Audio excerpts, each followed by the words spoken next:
అవని, పుడమి, కొకోలీలను వాడండి. మీ నేలను బంగారంగా మార్చుకోండి. నాణ్యమైన అధిక దిగుబడులు సాధించండి. ప్రతిభ బయోటెక్, రైతుల పాలిట ఆత్మబంధువు. సమగ్ర వ్యవసాయ సమాచార స్రవంతి అన్నపూర్ణ అగ్రిస్పేస్కి స్వాగతం, సుస్వాగతం. ఈరోజు మనం ప్రముఖ వాణిజ్య పంట అయినటువంటి పొగాకు గురించి, దాని యాజమాన్య పద్ధతుల గురించి తెలుసుకుందాం. ప్రస్తుతం ప్రపంచవ్యాప్తంగా పొగాకుకి బాగా డిమాండ్ పెరుగుతుంది. సో దాని వలన ఈ సంవత్సరం చాలా పొగాకు కంపెనీలు, పొగాకు బోర్డ్స్ రైతులతో విపరీతంగా అగ్రిమెంట్ చేసుకుంటున్నాయి. దాదాపుగా 1,00,000 ఎకరాల పైన విస్తీర్ణం పొగాకు సాగు కాబోతుంది ఈ సంవత్సరం. ఈ పొగాకుకు సంబంధించి రైతులు ఎటువంటి మెలకువలు తీసుకుంటే అధిక దిగుబడి సాధించి పొగాకులో ఉండవలసినటువంటి ముఖ్యమైన ఆల్కలైన్ ఏదైతే ఉంటుందో నికోటిన్, దానిని కంపెనీలు ఎక్స్పెక్ట్ చేస్తున్న దానికంటే ఎక్కువ శాతానికి పెంచుకోవడం కోసం తమ పొగాకులో ఎటువంటి యాజమాన్య పద్ధతులు పాటించాలి, అన్ని చీడపీడల నుంచి రక్షించుకొని మంచి దిగుబడిని, నాణ్యమైన దిగుబడిని ఎలా పొందాలి అనే దాని మీద ఈ ఎపిసోడ్ ఉండబోతోంది. ముఖ్యంగా ఈ పొగాకు పంటలో మనము ఆకుల కోసం పంటను వేస్తాం. ఆకుకూరలు ఇలాంటి వాటిలో కూడా మనం ఆకుల కోసం పంట వేస్తాం, అంటే లీఫీ వెజిటబుల్స్లో. మిగతా వాటిలో ధాన్యం కోసము, కాయల కోసము, లేకపోతే పండ్ల కోసము పంటలు వేస్తాం. కాబట్టి పొగాకుకు సంబంధించి మనము తీసుకోవాల్సిన జాగ్రత్తలన్నీ ఆకు మీదనే. మిగతా పైర్లలో విరుద్ధంగా చేస్తాం. విరుద్ధంగా ఏంటంటే మనము అక్కడ ఆకుల మీద దృష్టి పెట్టకూడదు. ఎందుకంటే అక్కడ మనకు ధాన్యమో లేకపోతే కాయలో పండ్లో ఇవి కావాలి. కాబట్టి అక్కడ ఆకుల మీద దృష్టి పెడితే అవి తక్కువ వస్తాయి మనకు. కానీ ఇక్కడ మనకు పొగాకులో కాయలు, పండ్లు ఇలాంటివి ఏమి రావు.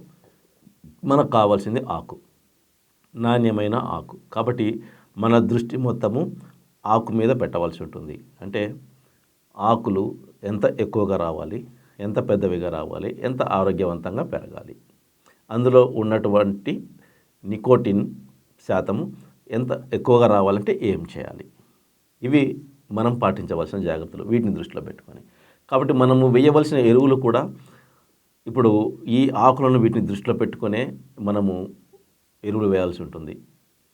అంటే ఇక్కడ మనకెక్కడ దీంట్లో పూత దశ, కాయ దశ లాంటి రెండో దశల గురించి, ఈ రెండు చివరి దశల గురించి మనకు అనవసరమైన విషయం అన్నమాట. అది ఇక్కడ మనకు ఇక్కడ పెరుగుదల దశ ఏదైతే ఉందో దాని మీదనే ఎక్కువ మనము దృష్టి పెట్టవలసి ఉంటుంది.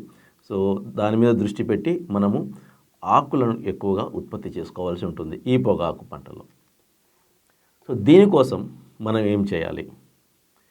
పొగాకు మనము చాలా సున్నితమైనదిగా భావించి అన్ని జాగ్రత్తలు తీసుకుంటేనే మనము ఏవైతే అనుకుంటున్నామో అధిక దిగుబడి మరియు ఎక్కువ నికోటిన్ ఉన్నటువంటి ఆకులు పండించాలి అని ఏదైతే అనుకుంటున్నామో దాన్ని మనము చేరుకోగలుగుతాం. సో ముందుగా ఏ పంట అయినా సరే వేయక ముందు నేల గురించి ఆలోచించాలి. అలాగే పొగాకు రైతులు కూడా పొగాకు నాటుకొనక ముందు వారి నేలని ఒకసారి చెక్ చేసుకొని దాని భౌగోళిక పరిస్థితులు కావచ్చు, లేదంటే వేరే విషయాల్లో న్యూట్రియంట్స్ ఇవన్నీ ఎలా ఉన్నాయో చెక్ చేసుకొని పంట వేసుకుంటే మీకు ఒక అవగాహన ఉంటుంది. తర్వాత ఏమి అదనంగా వాడాలి అనేది కూడా మీకు తెలిసి వస్తుంది. కాబట్టి ముందు నేలని జాగ్రత్తగా మనము గమనించుకొని దాన్ని సిద్ధం చేసుకోవాలి పొగాకు వేసే రైతులు. సో దానికోసం అవకాశం ఉన్నవాళ్ళు, అంటే ఇప్పుడు ఇక సమయం దగ్గరకు వచ్చింది, ఈ సంవత్సరం అవకాశం లేకపోవచ్చు, నెక్స్ట్ ఇయర్ మీరు వేసినప్పుడు మీకు అవకాశం ఉంటుంది. కాబట్టి మన నేలల్లో కర్బన శాతం చాలా తక్కువగా ఉంది, క్షీణించిపోయింది. గత 30 సంవత్సరాలుగా మనం అనుసరిస్తున్న వ్యవసాయ విధానాల వల్ల కర్బన శాతం భూమిలో బాగా క్షీణించిపోయింది. గుర్తుపెట్టుకోండి, ఏ పైరునైనా మనము సురక్షితంగా పెంచాలంటే, అత్యధిక నాణ్యతతో మనము దిగుబడులు తీసుకోవాలి అంటే, అధిక దిగుబడి పొందాలి అంటే ముందుగా ఉండవలసింది నేలలో కర్బన శాతం. ఈ కర్బన శాతం 2 నుంచి 4% మధ్య తప్పనిసరి ఉండాలి. కనీసం 2% కర్బనం ఉంటే మన భూమిలో మనము ఏవైనా ఎరువులు తక్కువ చేసినా లేకపోతే ఏదైనా చీడపీడలకు సంబంధించి మనము స్ప్రేలు ఇవన్నీ కొంచెం లేట్ చేసినా సరే మన పైరు తట్టుకోగలుగుతుంది. కాబట్టి దీన్ని దృష్టిలో పెంచుకొని ముందు మన నేలలో కర్బన శాతాన్ని పెంచుకోవాలి. ఇది అన్ని పంటలకు వర్తిస్తుంది, అలాగే పొగాకు కూడా వర్తిస్తుంది. ప్రస్తుతం పశువుల ఎరువు కొనలేం కాబట్టి మీరు పచ్చిరొట్ట పైరు పెంచుకోండి. జీలుగా కానీ జనుము కానీ పెంచుకొని ఒక 45 రోజుల నుంచి 50 రోజుల వరకు పెంచుకొని దానిని భూమిలో కలిపేసేయండి. తేమ ఉన్నప్పుడు కలిపేసి అప్పుడు అది ఒక 20 రోజుల కల్లా కుళ్ళిపోతుంది. అప్పుడు కర్బన శాతం బాగా పెరుగుతుంది. ఇది అవకాశం లేని వాళ్ళు కర్బన ఆధారిత సేంద్రియ ఎరువులను వాడండి. అంటే ఈ సంవత్సరం అవకాశం లేకపోవచ్చు, తక్కువ సమయం ఉంది కాబట్టి. కానీ తర్వాత వచ్చే సంవత్సరం నుంచి మీరు ముందు జాగ్రత్తగానే ప్రతి పైరుకి నేను చాలా ఎపిసోడ్లలో చెప్పి ఉంటాను, గుర్తు చేస్తూ ఉంటాను. అలాగే మన అన్నపూర్ణ అగ్రిస్పేస్లో మీకు 50వ ఎపిసోడ్లో చెప్పున్నాను నేలను ఎలా శుద్ధి చేసుకోవాలని. ముందు ఇంకొకటి గాలిలో ఉన్నటువంటి కర్బనాన్ని నేలలో ఎలా కలపాలి అనే ఒక ఎపిసోడ్ కూడా చేస్తున్నాను. సో ఇవి చూసినప్పుడు మనము తక్కువ ఖర్చుతో ఎక్కువ కర్బన శాతాన్ని భూమిలో ఎలా పెంచవచ్చు అనేది మనం తెలుసుకుంటాం. ఇది తప్పనిసరి పాటించండి. అది పాటిస్తేనే మీరు ఏ పంటనైనా సులువుగా అధిక దిగుబడి సాధించుకునే దిశ వైపు నడిపించగలుగుతారు. సో ఇలా కర్బన శాతాన్ని పెంచుకోండి. సేంద్రియ ఎరువులు అంటే మీకు పశువుల ఎరువు కానీ మేకల ఎరువు కానీ ఇటువంటివి ఏదైనా అందుబాటులో ఉంటే కోడి పెంట కానీ అందుబాటులో ఉంటే వాటిని కూడా వినియోగించండి. అవి లేని వాళ్ళు పచ్చిరొట్ట పైరు పెంచి భూమిలో కలిపేసుకోండి. సో అలా కర్బన శాతాన్ని పెంచుకున్న తర్వాత భూమి శుద్ధి చేయాలి తప్పనిసరి. మనము చాలామంది రైతులు భూమి శుద్ధి చేయడానికి వెనకాడుతారు. ఎందుకంటే దానికి ఒక 4,000 దాకా ఖర్చు వస్తుంది, ఎందుకు ముందే ఖర్చు పెట్టాలి, తెగుళ్ళు వచ్చినా చూసుకుందాంలే అని ఆలోచిస్తారు. కానీ ఒకటి గుర్తుపెట్టుకోండి, మనం ముందుగానే భూమిని శుద్ధి చేసుకోవడం వలన మన పైరును ఆశించే, మన పైరుకు నష్టాన్ని కలిగించే, మొక్క యొక్క వేరు వ్యవస్థ మీద దాడి చేసే అనేక రకాల శిలీంధ్రాలు, బ్యాక్టీరియాలు మనం భూమిని శుద్ధి చేసుకోవడం వల్ల నశిస్తాయి. అవి నశిస్తాయి. మొక్కను రక్షించే అనేక రకాల శిలీంధ్రాలు, బ్యాక్టీరియాలు వృద్ధి చెందుతాయి. సో ఇది మనం ముందుగానే చేసుకోవడం వల్ల తరువాత పైరు మీద తెగుళ్ళ దాడి తగ్గుతుంది. ఒకవేళ ఏదైనా తెగులు వచ్చినా చాలా తక్కువ మోతాదులో వస్తుంది. దాన్ని మనము తక్కువ ఖరీదు చేసే తెగుళ్ళ మందులతోనే మనం కంట్రోల్ చేసుకోవచ్చు. సో అలా కాకుండా భూమిలో కర్బన శాతాన్ని పెంచకుండా, భూమి శుద్ధి చేసుకోకుండా మనము డైరెక్ట్గా మనకు తెగుళ్ళ మందులు ఉండాలి అందుబాటులో, లేకపోతే రసాయనిక ఎరువులు ఉండాలి అందుబాటులో, అవి వాడేసి విచ్చలవిడిగా మనం పంట పండించుకుందాం అనుకుంటే ఆ ప్రకారము మీరు అధిక పెట్టుబడి పెట్టిన వాళ్ళు అవుతారు, పంట నష్టపోయిన వాళ్ళు అవుతారు. రెండు జరుగుతాయి. అందుకే మొదటగా మీకు 4,000 ఖర్చు వస్తే వచ్చింది, కానీ ఇది ఒక్కసారికి ఉపయోగపడేది కాదు. ఇది మీరు ప్రతి సంవత్సరం చేసుకుంటూ పోవడం వల్ల మీ నేల యొక్క ఆరోగ్యాన్ని బాగా పెంచిన వాళ్ళు అవుతారు. ఏ నేలలో అయితే కర్బన శాతం బాగా ఉండి అందులో పైరుకు మేలు చేసే సూక్ష్మజీవుల జనాభా ఎక్కువగా ఉంటుందో ఆ నేలలో పైర్లు చాలా తక్కువ పెట్టుబడితో వస్తాయి. ఈ సూక్ష్మాన్ని గ్రహించండి. కాబట్టి మనకున్న ఒక చెడ్డ అలవాటు చేతులు కాలాక ఆకులు పట్టుకునే రకాన్ని దాన్ని పక్కన పెట్టేసేయండి. వ్యవసాయంలో అది పనికిరాదు. ఇప్పటికీ ఇంకా చాలామంది 98% రైతులు అదే అనుసరిస్తారు. వచ్చినాక చూసుకుందాంలే అని. వద్దు. తెగుళ్ళు అనేటివి మనకు కంటికి కనిపించాలన్నా, దాని రిజల్ట్స్ మనకు తెలియాలన్నా కనీసం అంటే కనుక 15 నుంచి 20 రోజుల సమయం పడుతుంది. అప్పటికే ఆ మొక్క చాలా దెబ్బతిని ఉంటుంది. తర్వాత అది ఏ తెగులో తెలుసుకొని దానికి సరైన తెగులు మందులు వాడి దాన్ని కంట్రోల్కి తెచ్చుకోవడానికి ఇంకొక 20 రోజులు. దాదాపు నువ్వు 1.5 సమయం నీ పంటని ఆ తెగుల బారిలోనే అలాగే పెడతావు. సో దానివల్ల బాగా ఎఫెక్ట్ అయిపోతుంది మొక్క. అలా కాకుండా ముందుగానే ఆ తెగుళ్లకు కారణమైనటువంటి శిలీంధ్రాలని, బ్యాక్టీరియాని భూమిలో నశింపచేసి పెట్టేస్తే, వాటిని కంట్రోల్ చేస్తే ఆ తెగుళ్ళు అనేవి ముందు మన మొక్క జోలికి రావు. ఈ సూత్రాన్ని పాటించండి. సో అలా భూమి శుద్ధి ఎలా చేసుకోవాలో కూడా మీకు 50వ విభాగంలో చెప్పున్నాను. 500 కేజీల పశువుల ఎరువు, 10 కేజీల ట్రైకోడెర్మా విరిడి, 10 కేజీల సూడోమోనాస్ ఫ్లోరసెన్స్, ఒక 10 కేజీల బెల్లము, ఒక 2 కేజీల బంగాళాదుంప, ఇవి తప్పనిసరి. సో ఎలా చేసుకోవాలి భూమి శుద్ధి అనేది మీరు 50వ విభాగం చూస్తే మీకు క్లియర్గా తెలిసి వస్తుంది. అది నేనే స్వయంగా చేసి చూపించాను. సో దాని ప్రకారము భూమి శుద్ధి చేసుకోండి. సో భూమి శుద్ధి చేసుకున్న తర్వాత పంటకు ఎటువంటి చీడపీడలు వస్తాయి, ఈ పొగాకు పంటలో ఎరువుల యాజమాన్య పద్ధతులు ఎలా పాటించాలి, చీడపీడలకు సంబంధించి ఎలాంటి యాజమాన్య పద్ధతులు పాటించాలని తెలుసుకుందాం.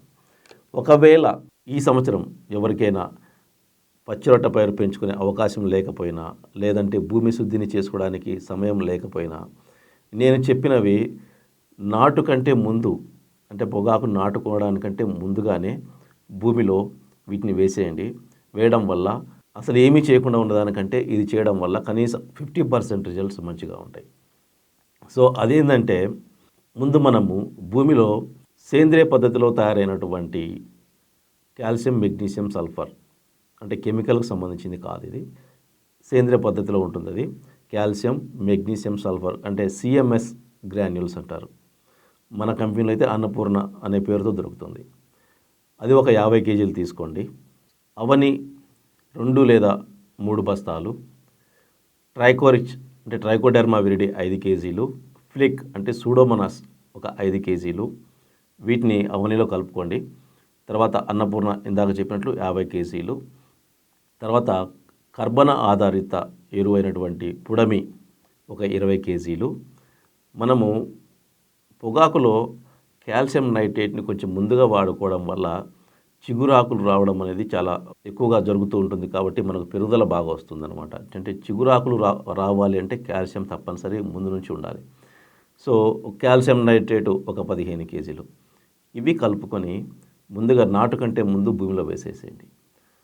ఎక్కువ మంది రైతులు ఏం చేస్తారంటే భూమిలో ముందు రసాయనిక ఎరువులు పడేస్తారు. వాటిని వేయకండి, అవసరం లేదు. అవి నాటిన తర్వాతనే వాడుకోవాలి. రసాయనిక ఎరువులు ముందుగా వేయడం వల్ల చాలా నష్టపోతారు. కాబట్టి నేను చెప్పినటువంటి ఈ ఎరువులు నాటు కంటే ముందు కలిపి వీటిని వాడుకోండి. మీకు ఈ పొగాకు సంబంధించిన ఎరువులు నేను నాటు వేసిన తర్వాత 3 దఫాలుగా ఎలా వాడుకోవాలో నేను ఇప్పుడు చెప్తాను. మీకు క్లియర్గా ఇంకా చూసుకోవాలనుకున్నప్పుడు మన కామెంట్స్లో పొగాకుకు సంబంధించినటువంటి యాజమాన్య పద్ధతులు, వాటికి సంబంధించిన క్యాలెండర్స్ మీకు లింకులో ఇవ్వడం జరిగి ఉంటుంది. సో ఆ లింక్ ఓపెన్ చేసుకొని మీరు ఆ క్యాలెండర్ని డౌన్లోడ్ చేసుకోండి. సో ఇవి ఇందాక నేను చెప్పినటువంటివి నాటుకు ముందు వేయవలసినటివి. తర్వాత పొగాకు నాటుకున్న తర్వాత ఒక 10-15 రోజుల తర్వాత మొదటి దఫా ఎరువులు వేసుకోవాలి.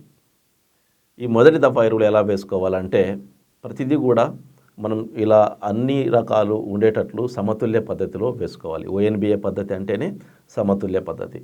నేను చెప్పేది ఏ పైరుకైనా సరే మనం అనుసరిస్తున్నటువంటి ONBA పద్ధతినే చెప్తాను. అంటే ఆర్గానిక్ అండ్ న్యూట్రిషనలీ బ్యాలెన్స్డ్ అగ్రికల్చర్, సేంద్రియ మరియు పోషక పదార్థాల సమతుల్య వ్యవసాయం. ఇందులో సేంద్రియము భూమి కోసము, పోషకాలు మొక్క కోసం. సో ఇందాక మీకు ముందుగా చెప్పింది భూమి గురించి మీరు తీసుకోవాల్సిన శ్రద్ధ ఏదైతే చెప్పున్నానో అదే సేంద్రియం భూమి కోసం. ఇప్పుడు మనము పోషకాలు మొక్క కోసం దీని గురించి తెలుసుకుంటున్నాం. సో మీకు నాటుకు ముందు ఏం వేయాలో చెప్పాను. ఇప్పుడు నాటు వేసిన ఒక 15 రోజుల తర్వాత ఎటువంటి ఎరువులు వేసుకోవాలి, మొదటి దఫా ఎరువులు ఎలా వేసుకోవాలో ఇప్పుడు చెప్తాను. నోట్ చేసుకోండి, లేదా కామెంట్స్లో ఉన్నటువంటి క్యాలెండర్ని డౌన్లోడ్ చేసుకోండి. సో మొదటి దఫా ఎరువులకు గాను యూరియా 40 కేజీలు, DAP 40 కేజీలు, మ్యూరేట్ ఆఫ్ పొటాష్ 15 కేజీలు, మెగ్నీషియం సల్ఫేట్ అంటే మ్యాగ్నెట్ 25 కేజీలు, సూక్ష్మధాతువుల మిశ్రమం భూమిలో వేసేది స్టఫ్ 5 కేజీలు, తర్వాత కర్బన ఆధారిత ఎరువైనటువంటి పుడమి 10 కేజీలు, కొకోలి 10 కేజీలు. ఇక్కడ కొకోలి మనం ఎందుకు వాడాలంటే ఎప్పుడైతే మనము pHని స్థిరీకరిస్తామో అప్పుడు మొక్కలో జరగవలసినటువంటి అన్ని రకాల జీవరసాయనిక చర్యలు సక్రమంగా జరుగుతాయి, పూర్తి స్థాయిలో జరుగుతాయి. మనకు కావాల్సింది ఇక్కడ అదే. పొగాకు పంటలో కూడా అన్ని రకాల జీవరసాయనిక చర్యలు సక్రమంగా జరిగితేనే నికోటిన్ శాతం పెరుగుతుంది, లేకపోతే పెరగదు. ఊరికి ఆకులు వస్తే ఉపయోగం లేదు మనకి. ఇక్కడ నికోటిన్ శాతం ఎంత ఎక్కువ వస్తే మీకు అంత మంచి ధర వస్తుంది. కాబట్టి కొకోలిని ఇక్కడ మనం వాడుకోవడం వల్ల మనకు pH అనేది స్థిరీకరించబడుతుంది, మొక్కలో కానీ భూమిలో కానీ 2 చోట్ల. కాబట్టి కొకోలి తప్పనిసరి వాడండి 10 కేజీలు. సో ఈ మిశ్రమం ఏదైతే చెప్పున్నానో దీనిని మొత్తం ఒక మిశ్రమంగా తయారు చేసుకొని మొదటి దఫా ఎరువులుగా వేయాలి. ఇక రెండవ దఫా ఎరువులు. ఈ రెండవ దఫా ఎరువుల్లో అమ్మోనియం సల్ఫేట్ 100 కేజీలు. ఎందుకు మనం ఇక్కడ అమ్మోనియం సల్ఫేట్ ఎక్కువగా వాడుకుంటున్నామంటే ఇక రెండవ దఫా నుంచి అంటే మనం బాగా మొక్క పెరిగేలా చేయాలి, ఆకులు పెద్దగా రావాలి, మనకు మొక్క బాగా పెరగాలి. కాబట్టి ఇక్కడ అమ్మోనియం సల్ఫేట్ మనము రెండవ దఫా ఎక్కువగా వాడుకుంటాం. సో అమ్మోనియం సల్ఫేట్ 100 కేజీలు ఎకరానికి. నేను చెప్పే క్యాలెండర్ ఎప్పుడు కూడా ఎకరానికే చెప్తాను, ఏ డోస్ అయినా సరే. తర్వాత డిఏపి 25 కేజీలు, మ్యూరేట్ ఆఫ్ పొటాష్ 15 కేజీలు, కాల్షియం నైట్రేట్ 10 కేజీలు, మెగ్నీషియం సల్ఫేట్ 10 కేజీలు, సూక్ష్మధాతువుల మిశ్రమం స్టఫ్ 5 కేజీలు, పుడమి 10 కేజీలు, కొకోలి 10 కేజీలు.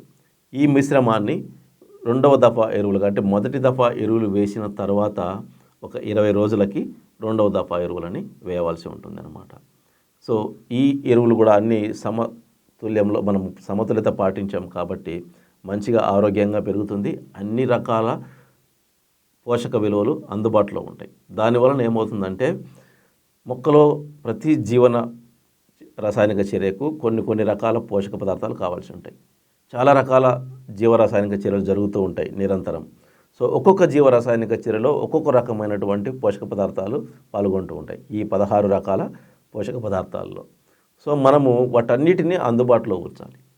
కాబట్టి మనం నత్రజని ఎందుకు ఎక్కువ వాడుకుంటున్నామంటే మనకు కావాల్సింది ఎక్కువ పెరుగుదల కావాలి, ఎక్కువ సైజు ఆకులు కావాలి కాబట్టి. సో ఇది ఎక్కువగా నత్రజని ఆధారిత వ్యవసాయం పొగాకులో. అట్లాంటి శృతి మించి వేయాల్సిన పని లేదు, ఎంత అవసరం ఉందో అంతవరకే వేసుకుంటూ పోదాం.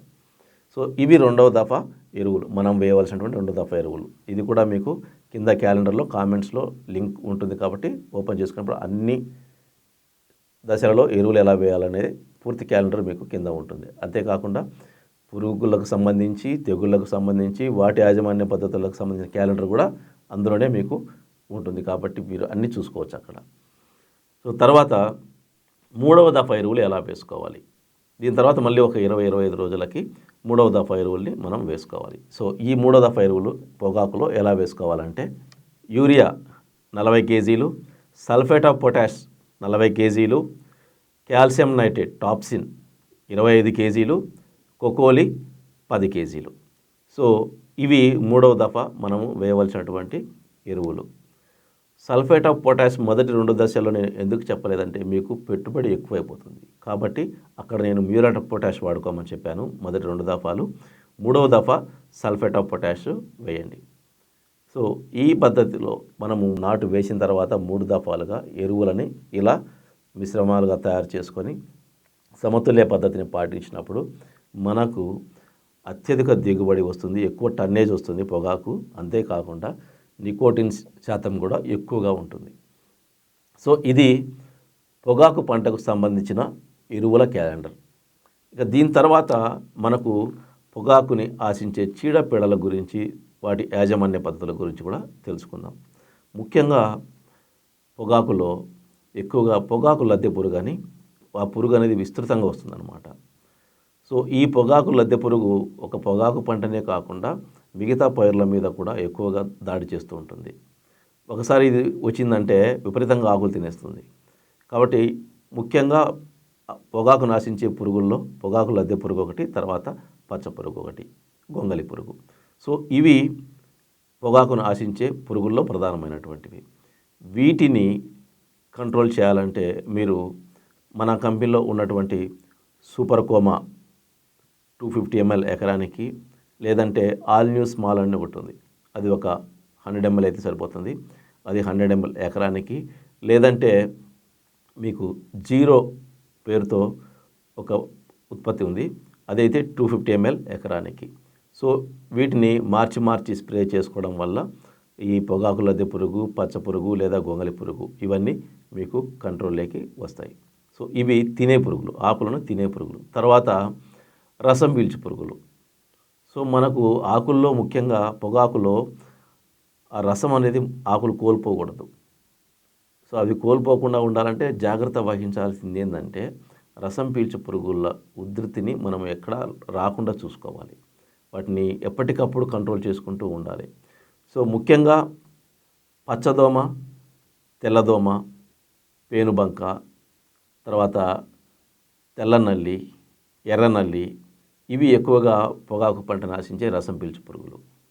ఒకవేళ మీ పొగాకు పంటలో పచ్చదోమ, తెల్లదోమ ఇవి ఉన్నాయనుకోండి, థయోమిథాక్సిమ్ మీరు స్ప్రే చేసుకోండి. 100 గ్రాములు థయోమిథాక్సిమ్ మీరు స్ప్రే చేసినప్పుడు అవి కంట్రోల్లోకి వస్తాయి.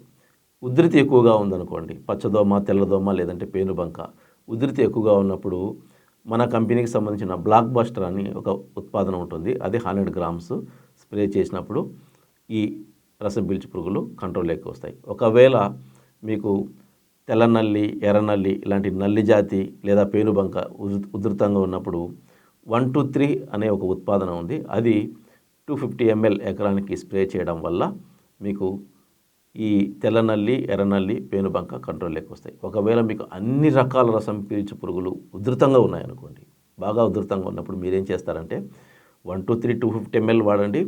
తర్వాత బ్లాక్ బస్టర్ 100 ml ఈ రెండు కలిపి ఒకేసారి స్ప్రే చేయడం వల్ల అన్ని రకాల రసం పీల్చు పురుగులు మీకు కంట్రోల్లోకి వస్తాయన్నమాట. సో ఇది మనము పురుగుల గురించి తెలుసుకున్నాం, పంట నాశించే పురుగుల గురించి తెలుసుకున్నాం. ఇక తర్వాత ముఖ్యమైనది తెగుళ్ళు. ఈ పొగాకు పంటను ఎటువంటి తెగుళ్ళు ఆశిస్తాయి, సో వాటిని ఎలా గుర్తించాలి, ఎలా కంట్రోల్ చేయాలి. సో మనము మీకు ముందుగా చెప్పినట్లు కర్బన శాతాన్ని పెంచుకొని భూమి శుద్ధి చేసుకుంటే ముందుగానే మొక్కకు మేలు కలిగించే అనేక రకాల సూక్ష్మజీవులు మన భూమిలో ఉండటం వలన ఈ తెగుళ్ళు దాదాపుగా పొగాకు పంట జోలికి రాకుండా అది చూసుకుంటుంది. కానీ అది చేయనప్పుడు ఈ తెగుళ్ళ దాడి ఎక్కువగా ఉంటుంది. సో పొగాకును ఆశించే తెగుళ్ళు ఏవేవి ఉంటాయంటే, సో తక్కువగా డ్యామేజ్ చేసేటువంటి కొన్ని రకాల తెగులు ఉంటాయి. ఉధృతంగా వచ్చి ఎక్కువ డ్యామేజ్ చేసే తెగుల రకాలు కొన్ని ఉంటాయి. సో అటువంటి వాటిలో కప్ప కన్ను తెగులు, ఫ్రాగ్ ఐ డిసీజ్ అంటారు దీన్ని. ఫ్రాగ్ ఐ స్పాట్ డిసీజ్ అంటే కప్ప కన్ను అని ఎందుకంటారంటే, ఈ కప్ప కన్ను మచ్చ తెగుల్లో ఈ మచ్చ ఎలా ఉంటుందంటే చుట్టూ నల్లగా ఉండి మధ్యలో ఆకు తెల్లగా ఎండిపోతుంది అనమాట. సో అందువల్ల ఇది కప్ప కన్ను ఆహారాన్ని పోలి ఉంటుంది కాబట్టి దీన్ని కప్ప కన్ను తెగులు అంటారు. కొంతమంది కోడి కన్ను తెగులు అని కూడా అంటారు అనమాట. ఇటువంటి కప్ప కన్ను తెగులు లేదా గోధుమ రంగు మచ్చ తెగులు, తుప్పు తెగులు ఇవి ఎక్కువగా ఆశించే తెగుళ్ళలో ఇవి అన్నమాట. సో వీటిని మనము కార్బెనిజం మ్యాంకోజెబ్ కాంబినేషన్ ఉన్నటువంటి ఉత్పత్తిని వాడుకొని, సో దానికి కొంచెం ఈడిటిఏ కాపర్ ఒక 50 గ్రాములు కలుపుకొని స్ప్రే చేయడం వల్ల వీటిని మనం కంట్రోల్లోకి తీసుకురావచ్చు ముందుగానే గుర్తించి. సో మన కంపెనీలో అయితే మీకు బ్రీఫ్ అని ఒక ఉత్పాదన దొరుకుతుంది. దానికి CU12 ఒక 50 గ్రాములు, బ్రీఫ్ ఒక 250 గ్రాములు, CU12 ఒక 50 గ్రాములు కలిపి స్ప్రే చేయడం వల్ల ఈ కప్పకన్ను తెగులు, గోధుమ రంగు మచ్చ తెగులు లేదా తుప్పు తెగులు లాంటి ఈ మచ్చ తెగుళ్ళు రాకుండా అరికట్టబడతాయి అన్నమాట. ఒకవేళ మీ పొగాకు పంటలో ఈ కప్పకన్ను తెగులు కానీ, గోధుమ రంగు మచ్చ తెగులు కానీ, లేదంటే తుప్పు తెగులు కానీ ఎక్కువగా ఉందనుకోండి, ఆంథ్రాక్నోజ్ కానీ ఇవి ఎక్కువగా ఉన్నాయనుకోండి, ఆంథ్రాక్నోజ్ అంటే మచ్చ తెగులు, ఇవి ఎక్కువగా ఉన్నప్పుడు మనకు ఈ కార్బెనిజం మ్యాంకోజెబ్ లేకపోతే ఈ COC కాపరాక్సిక్లోరైడ్ వీటితో అవి కంట్రోల్లోకి రావు. అటువంటి సందర్భంలో కొంచెం శక్తివంతమైనటువంటి తెగుళ్ళ మందులు వాడుకోవాలి. సో మన కంపెనీలో ఉన్నటువంటి టిప్ టాప్ 150 గ్రాములు ఎకరానికి లేదా రాక్ స్టార్ ప్లస్ 250 ml ఎకరానికి ఈ రెండిట్లో ఏదో ఒకటి వాడుకోవడం వల్ల తెగులు ఉధృతంగా ఉంటే వాటిని కంట్రోల్ చేస్తాయి. ఎక్కువగా ఉంటే మాత్రమే వీటిని వాడండి. తక్కువగా ఉంటే మీకు కార్బెనిజం మ్యాంకోజెబ్ కాంబినేషన్ ఒక 50 గ్రాములు EDTA కాపర్ కలుపుకున్నా లేదా కాపర్ ఆక్సిక్లోరైడ్ కలుపుకున్నా మీకు తెగులు అనేవి కంట్రోల్లోకి వస్తాయి. తర్వాత పొగాకుని ఆశించే తెగుళ్ళలో ముఖ్యమైనవి బూజు తెగులు, మాగుడు తెగులు. బూజు తెగులు, మాగుడు తెగులు అంటే డ్యాంపింగ్ ఆఫ్ విల్ట్ అంటారు వీటిని. ఈ బూజు తెగులు, ఈ మాగుడు తెగులు అనేటివి మొక్కలు చిన్నగా ఉన్నప్పుడు ఎక్కువగా వస్తాయి. అంటే వేరు కుళ్ళిపోవడము, లేదంటే వేరు కాండము బూజు పట్టి కుళ్ళిపోవడము లాంటి లక్షణాలు కనిపిస్తాయి మనకు. మొక్క నిలువుగా చనిపోతుంటుంది. ఈవెన్ ఇవి పెద్దవైన తర్వాత కూడా జరుగుతుంది. ఈ విల్ట్ అనేది మొక్క పెద్దదైనప్పుడు కూడా దాదాపుగా మనం ఇంకొక 30 రోజుల్లో పంట తీసుకుంటాం అన్న సందర్భాల్లో కూడా విల్ట్ అనేది వస్తూ ఉంటుంది అనమాట. సో దానికి పరిష్కారం ముందుగా భూమి శుద్ధి చేసుకోవడమే చాలా ఉత్తమమైన మార్గము. ఒకవేళ అయినను మీకు పంట మధ్యలో వచ్చిందనుకోండి, అటువంటి సందర్భంలో మీరేం చేస్తారంటే ట్రైకోడెర్మా విరిడి ట్రైకోరిచ్ ఒక 5 కేజీలు, సూడోమోనాస్ ఫ్లోరసెన్స్ ఫ్లిక్ ఒక 5 కేజీలు, ఒక 5 కేజీల బెల్లం 48 గంటలు ఒక 50 లీటర్ల డ్రమ్ములో నానబెట్టి ఒక బట్టతో జాగ్రత్తగా దాన్ని కప్పి ఉంచి తర్వాత దాన్ని ఇంకొక 250 లీటర్లు నీటిని కలిపి ప్రతి మొక్క దగ్గర సమానంగా మొదలు తడుచుకుంటూ వేరు వ్యవస్థకి చేరేలా నీళ్లు పోయాలన్నమాట. మొదల దగ్గర పోయాలి మనం వృద్ధి చేసుకున్నటువంటి ఈ కల్చర్ని. సో అలా చేయడం వల్ల ఈ బూజు తెగులు లేదా ఈ మాగుడు తెగులు ఈ రెండింటిని మనము కంట్రోల్ చేసుకోవచ్చు. దీనికి ఇదే మార్గం ఉంది. వేరే మార్గాలు మీరు అనుసరించిన కొంతమంది ఏం చేస్తారంటే కాపర్ ఆక్సి క్లోరైడ్ అనో అదనో ఇదనో వేర్ల దగ్గర పోస్తారు. అది పోయకండి. దానివల్ల ఎటువంటి ఉపయోగం ఉండకపోగా మొక్కకు మేలు చేసే సూక్ష్మజీవులు ఏవైతే వేరు వ్యవస్థ దగ్గర ఉంటాయో అవన్నీ చనిపోతాయి. కాబట్టి మాగుడు తెగులు లేదా బూజు తెగులు మన పొగాకులో వ్యాపించినప్పుడు దానికి పరిష్కారం ట్రైకోడెర్మా విరిడి, సూడోమోనాస్ ఫ్లోరసెన్స్, బెల్లం వీటిని కలిపి వృద్ధి చేసుకొని మొదల దగ్గర పోయడమే దీనికి ఉన్నటువంటి ఒకే ఒక మార్గం. తర్వాత పొగాకు పంటను భారీగా దెబ్బతీసే తెగుళ్లలో టొబాకో మొజాయిక్ వైరస్. పొగాకులో వచ్చే తెగుళ్లలో బాగా నష్టాన్ని కలిగించే ఒక ఉధృతమైన తెగులు ఏంటంటే ఈ మొజాయిక్ వైరస్. ఇది చాలా త్వరితగతిన వ్యాపించి పంట మొత్తాన్ని నాశనం చేస్తుంది. ఈ టొబాకో మొజాయిక్ వైరస్ వచ్చినప్పుడు మీరు గుర్తించాల్సింది ఏంటంటే ఆకులో లేత పసుపు రంగు మచ్చలు, ముదురాకు పచ్చలో రంగులో ఉన్నటువంటి మచ్చలు ఇవి ఎక్కువగా ఉంటాయి. అంటే ఆకు ఉండవలసిన రంగు ఏదైతే ఉందో సహజంగా ఆ ఆకుపచ్చ కాకుండా లేత ఆకుపచ్చలో ఎక్కువ మచ్చలుగా ఉంటాయి. అట్లాగే ముదురాకుపచ్చలో ఎక్కువ మచ్చలు ఉంటాయి అన్నమాట. సో ఈ రెండు ఉంటాయి. అంటే పత్రహరితం అనేది మొక్క మొత్తము ఆకులు మొత్తము ఒకే రకంగా వ్యాపించకుండా ఇలా బ్లాక్స్ ఏర్పడిపోవడం వల్ల ఇటువంటి పరిస్థితి మనకు కనిపిస్తుంది. ఈ లక్షణాలు మనకు తెలుస్తాయి. సో ఇలా ఆకులో కొన్ని ప్రాంతాల్లో ముదురాకుపచ్చ రంగులో మచ్చలు, కొన్ని ప్రాంతాల్లో లేత ఆకుపచ్చలో లేదా పసుపు వర్ణంలో మచ్చలు మనకు కనపడ్డాయంటే మీ పైరుని టొబాకో మొజాయిక్ వైరస్ అటాక్ చేసిందని మీరు గుర్తించాలి. సో ఇది తక్కువగా ఉన్నప్పుడే మనము చికిత్స చేస్తేనే ఈ తెగులు ఉధృతిని మనం అరికట్టగలుగుతాం. పూర్తిగా వచ్చిన తర్వాత చేయాలంటే వైరస్ని కంట్రోల్ చేయడం ఎవరితో కాదు. కాబట్టి ముందు జాగ్రత్తగా మనం ఏం చేయాలంటే ఈ వైరస్ని రాకుండా చేసే కొన్ని ఉత్పత్తులు మనం వాడుకోవాలి. సో మీకు మన కంపెనీలో వైరోనిల్ అనే ఒక ఉత్పాదన ఉంటుంది.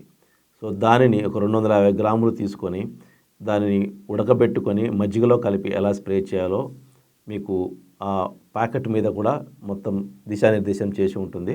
సో ఈ వైరోనిల్ ఒక 250 గ్రాములు మీరు ఇలా పద్ధతి ప్రకారమే చేయాలి. దాన్ని డైరెక్ట్గా తీసుకెళ్ళి స్ప్రే చేయకూడదు. ఉడకబెట్టి మజ్జిగలో కలుపుకొని దాన్ని స్ప్రే చేయవలసి ఉంటుంది. సో అలా వైరోనిల్ ముందుగా స్ప్రే చేసుకోవడం వల్ల ఈ మొజాయిక్ వైరస్ అనేది అటాక్ చేయకుండా ఉంటుంది.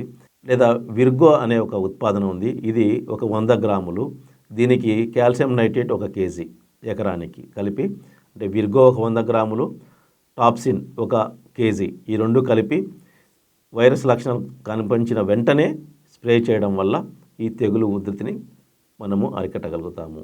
సో తెగుళ్ళ మందులతో పాటు ఆ సమయంలో మీరు కొద్దిగా కాపర్ సల్ఫేటు, మ్యాంగనీస్ సల్ఫేటు లేదా సల్ఫర్ 80% లేదంటే కాల్షియం నైట్రేటు వీటిని కలిపి వాడుకోవడం వల్ల ఈ తెగుళ్ళ ఉధృతిని బాగా తగ్గించుకోవచ్చు. అంటే తెగుళ్ళ మందులతో పాటు వీటిని ఏదో ఒకటి, అన్నీ కాదు, ఏదో ఒకటి కాపర్ సల్ఫేట్ కావచ్చు, లేదంటే మ్యాంగనీస్ సల్ఫేట్ కావచ్చు, లేదంటే సల్ఫర్ 80% పౌడర్ కావచ్చు, లేదంటే కాల్షియం నైట్రేట్ 1 కేజీ వీటిని ఏదో ఒక దాన్ని కలుపుకొని తెగుళ్ళ మందుతో పాటు మనం స్ప్రే చేయడం వల్ల ఆ తెగుళ్ళ మందు పనిచేసే విధానం ఇంకా బాగా పెరుగుతుంది.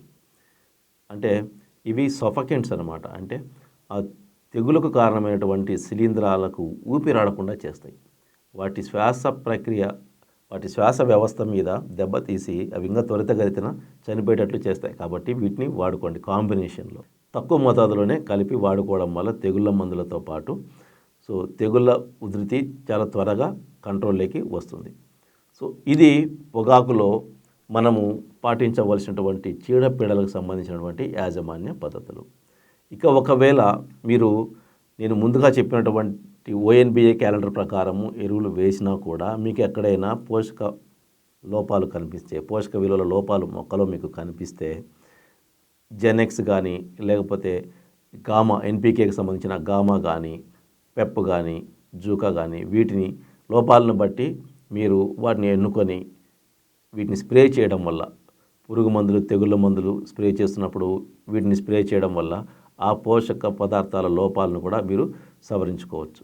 కాబట్టి ప్రతి పొగాకు రైతు ఎరువుల యాజమాన్య పద్ధతులని, తర్వాత ఈ చీడపీడల యాజమాన్య పద్ధతులని ఎప్పటికప్పుడు సక్రమంగా పాటించడం వలన పొగాకు మనము మంచి దిగుబడి సాధించవచ్చు. అంతేకాకుండా ఎక్కువ నికోటిన్ శాతం ఉన్నటువంటి నాణ్యమైన ఉత్పత్తిని సాధించి అధిక ధర మనం పొందవచ్చు. సో ఇది పొగాకు పంటలో రైతులు పాటించవలసినటువంటి మెలకువల గురించి మీకు నేను తెలియజేస్తున్నది. సో దయవుంచి ప్రతి పొగాకు రైతు దీనిని మీ తోటి పొగాకు రైతులకి షేర్ చేయండి. వారు కూడా ఈ ONBA పద్ధతిని పొగాకు పంటలో అనుసరించేలా చేయండి. ధన్యవాదాలు.